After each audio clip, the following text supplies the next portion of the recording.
Iran's Islamic Republic is facing constant aerial bombardment by Israel and the United States. In the very first remark after launching strikes on Iran, President Trump urged Iranians to stay indoors and toppled the country's government once the bombardment is over.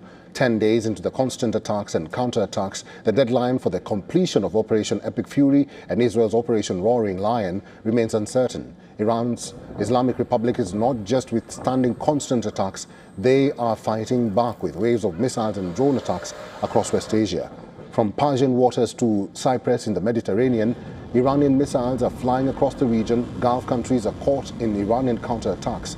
The UAE, Bahrain, Saudi Arabia and Qatar, all Gulf heavyweights, are busy catching Iranian munitions in their airspaces. Countries of the region have warned Iran against violating their territorial integrity, but their response so far has remained limited to interceptions. The war in Iran has sent ripples across the globe. Oil prices are on unprecedented surge. Situation is likely to worsen as Iran's Revolutionary Guard Corps are choking the critical supply route at 33 kilometers wide Strait of Hormuz. Western nations are scrambling to calm the oil markets. Talks are underway to tap strategic oil reserves of G7 countries. France has stepped in to provide safe escort to the ships by sending 2 warships in the Red Sea. President Macron says the deployment will strictly focus on defending the oil vessels. Fueling the crisis further, Israel's attack on Iran's oil facility is threatening to trigger fresh escalation. Iran has warned that continuous attacks on its energy infrastructure will invite similar countermeasures. Iran has already targeted energy infrastructure in the Gulf region. It launched attacks on Saudi's Ras Tanura refinery and Bahrain's Babco refinery. Qatar has also curbed its gas exports after Iranian drone attacks. The war in Iran has certainly entered in the realm of uncertainty. Top Israeli and US officials have said that Iran war will not be endless. President Trump has claimed that Operation Epic Fury is well ahead of schedule, but without giving a deadline.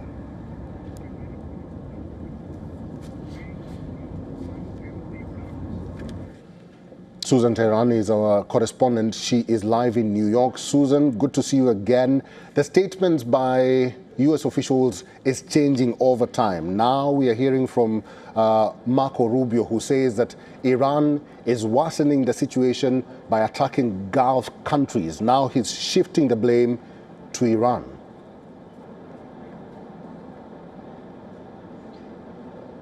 Well, yeah, I mean, that was sort of the confusing point that was on no one's bingo card from the get-go that this operation started, is why did Iran decide to start attacking Gulf countries, not only U.S. bases, but also civilian infrastructure, notably in Dubai, Bahrain, and Kuwait as well, like hotels and airports. But now it appears that the U.S. is coming to terms with that. And one of the reasons, perhaps, is that those countries, in the way that Iran saw it, would pressure the United States in trying to halt these attacks, which we saw that did not happen. And I think that as Rubio talks to his counterparts from these Gulf countries, he sees that they are very concerned about not wanting to get involved in this conflict, but somehow being in the middle of this conflict, not only because of their proximity to Iran, but because Iran seems to be indiscriminately just attacking these countries and not trying to at least forge some kind of alliance. They're in a peculiar situation because they don't want to retaliate against Iran, because not only it'll hurt oil markets and the region will basically go up in flames, but also because they don't want this perception that it's this sort of sectarian violence now and sectarian conflict between Shias and Sunnis and the monarchies in the Islamic Republic.